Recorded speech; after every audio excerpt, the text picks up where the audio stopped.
హైదరాబాద్. ఈ పేరే ఒక బ్రాండ్. బంగారం ధరలు ఎలా పెరిగిపోతాయో హైదరాబాద్‌లో భూముల రేట్లు కూడా అదే స్థాయిలో విపరీతంగా పెరిగిపోవడం మనకు తెలిసిందే. ఎందుకంటే హైదరాబాద్‌కి చాలా అడ్వాంటేజెస్ ఉన్నాయి. ఎటు చూసినా సరే ఎక్కడికైనా విస్తరించే అవకాశం ఉంటుంది. క్లైమేట్ బావుంటుంది.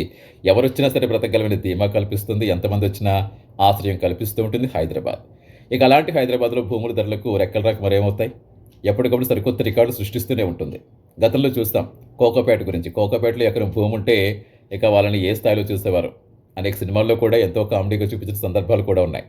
100,00,00,000 పలికి ఒక రికార్డ్ క్రియేట్ చేస్తుంది.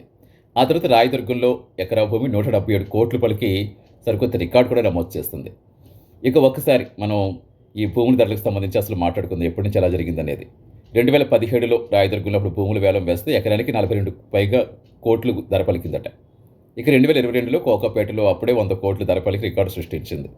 ఇక తాజాగా కూడా కోకాపేట నియోపోలిస్ లేఅవుట్ అని ఉంటుంది. అక్కడ హెచ్ఎండిఏ వేలంపాట నిర్వహించింది. ఆ భూముల వేలంలో మరోసారి రికార్డు ధరలు కనిపించాయి. రికార్డు సృష్టించిందని చెప్పాలి. ఎందుకంటే ఫ్లాట్ నంబర్ 15లో ఒక ఎకరా భూమి అక్కడ 151,00,00,000కు పైగా ధర పలికిందట. జీహెచ్ఆర్ సంస్థ ఆ ఎకరా భూమిని కైవసం చేసుకుంది.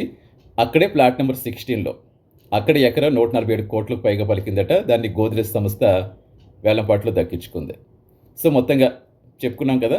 ఆల్రెడీ 2025లో రాయదుర్గంలో 177,00,00,000 ఎకరాపల్లికి రికార్డ్ సృష్టించింది. ఇలా ఎప్పటికప్పుడు సరికొత్త రికార్డ్ సృష్టిస్తుంది. మరి ఇంకెంత వెళ్ళిపోతుందో, ఇంకెన్ని రికార్డులు క్రియేట్ చేస్తుందో చూడాలి.